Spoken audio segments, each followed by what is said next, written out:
So a cool piece of Transformers history has recently surfaced, and it's that of the origin and history behind the name of Beast Wars Transformers Inferno, the Mega Class toy, the Fire Ant, the Season 1 Crazy for the Royalty character. Now, what we've known of the history of this character in the past was originally when he was being designed, it was intended to be a new body for Beast Wars Megatron.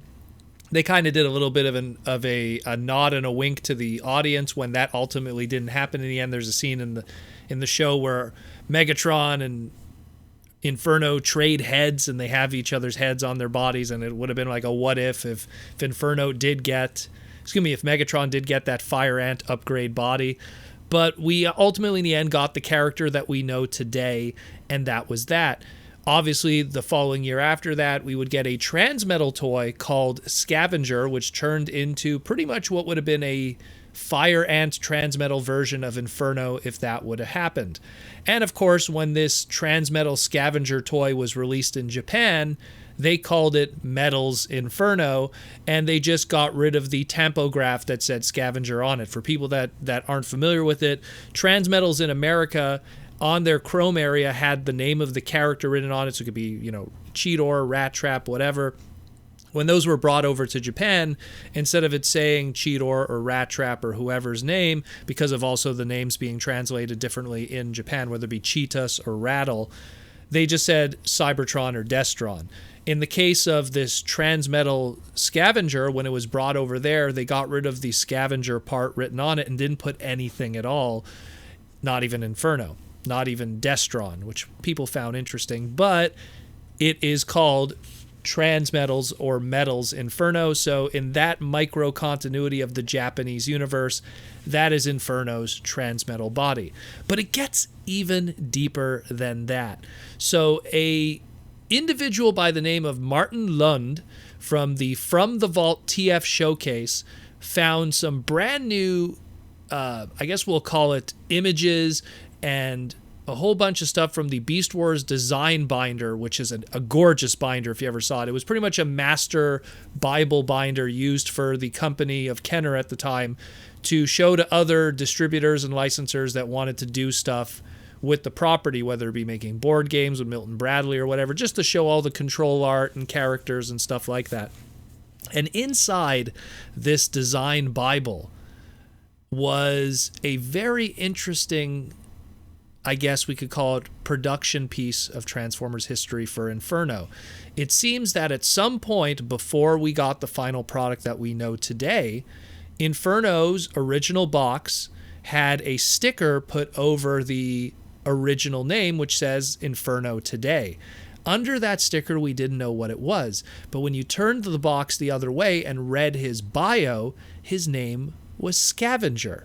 So originally, at some point, Beast Wars Inferno was intended to be called Scavenger, and I guess his Transmetal was more of a bleed over of that original idea, and no one got the memo. Now, it goes even deeper because people go, well, why did that happen? Why didn't they just stick with Scavenger? Why did they go with Inferno? As much as both of them are kind of appropriate in different ways, Scavenger makes more sense on the surface because he's an ant and he digs, but Inferno makes sense when you see how he is in the show and how it's a flamethrower, and of course he's a fire ant, so Inferno. But it gets actually a little deeper even than that, and that gets back to the thing that I always talk about here, and let's go to trademarks. Now, the names Scavenger and Inferno have very similar origins. They both started as Generation 1 trademarks. They both started in 1985. But back then, Hasbro wasn't really holding on to their trademarks as importantly. They didn't know if Transformers was going to have a future, let alone a giant nostalgic boom in the 90s and so on. But Scavenger was one of those trademarks that expired, and that was that. Inferno in 1985 was one of those trademarks that expired, and that was that.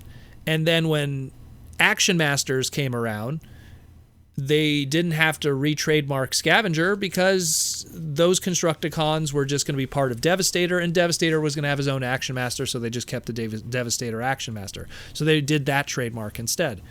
As for Inferno, he had an Action Master, so his trademark got refreshed. You fast forward to Generation 2. 3 years later, trademarks expire or they go into the floating stage in year 4. G2 Inferno gets his trademark refreshed in 1993. Scavenger gets a G2 toy, so he gets his trademark re-brought back after all those years in 1993 also. They have a very similar history, and that's why we ultimately in the end up with this conclusion. Now it gets even more interesting.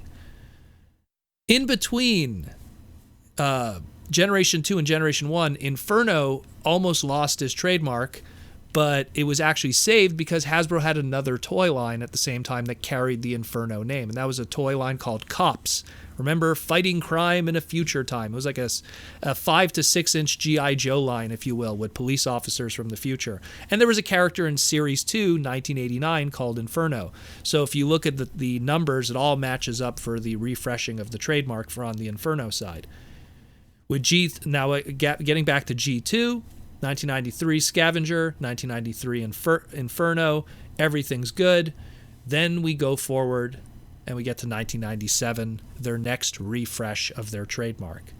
And in 1997, that's where we land on the year of this Beast Wars Inferno character. And what happened was, and this is just an assumption, but it's pretty much almost always what happens, is they went, hey, we could call him Scavenger, or we could call him Inferno. And I think what probably happened was they said, you know what? We'll call him Inferno, and we'll call another character Scavenger later. That way we cover both our bases, instead of calling one or the other.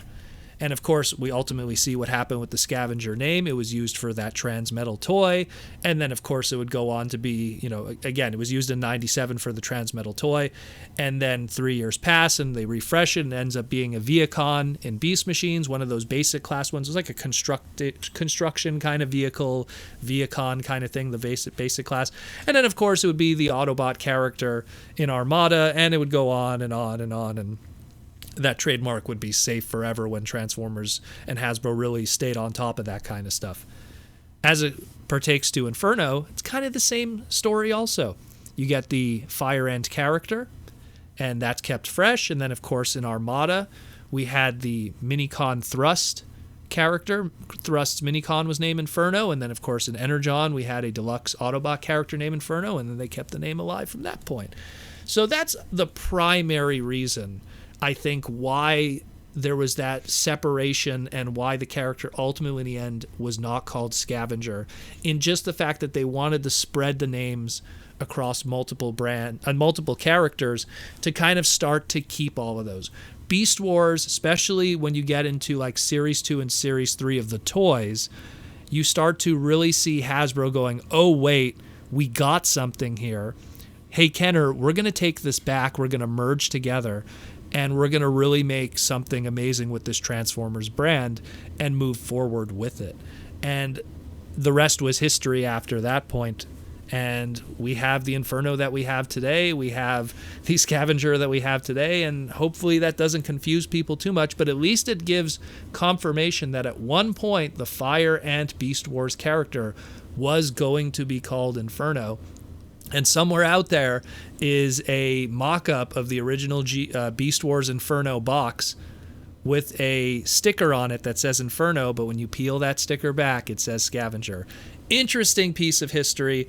Again, it's something that I like to deep dive into because it has to do with trademarks, which is something I obsess over because it really gives us a strong indicator of the future of our brand and stuff like that, and when toys are going to be coming out. But what's even more fascinating is when it tells us a little story too of sometimes how characters are chosen, how sometimes characters get their names. I know that I did a panel with Aaron Archer many years ago, and we talked about how the character of Sideways from Armada at one point was going to probably be Ravage. At one point was going to be called, Shadows, like Shadow Striker or Shadows or Sky Shadow, just like, hey, what's these trademarks that we have? Should we use them? Do we need to use them? All kinds of interesting stuff like that. So this is interesting. You hyped about this. I know, speaking of the Fire Ant, maybe we should hope to see him in Kingdom at some point. But yeah, this is awesome stuff.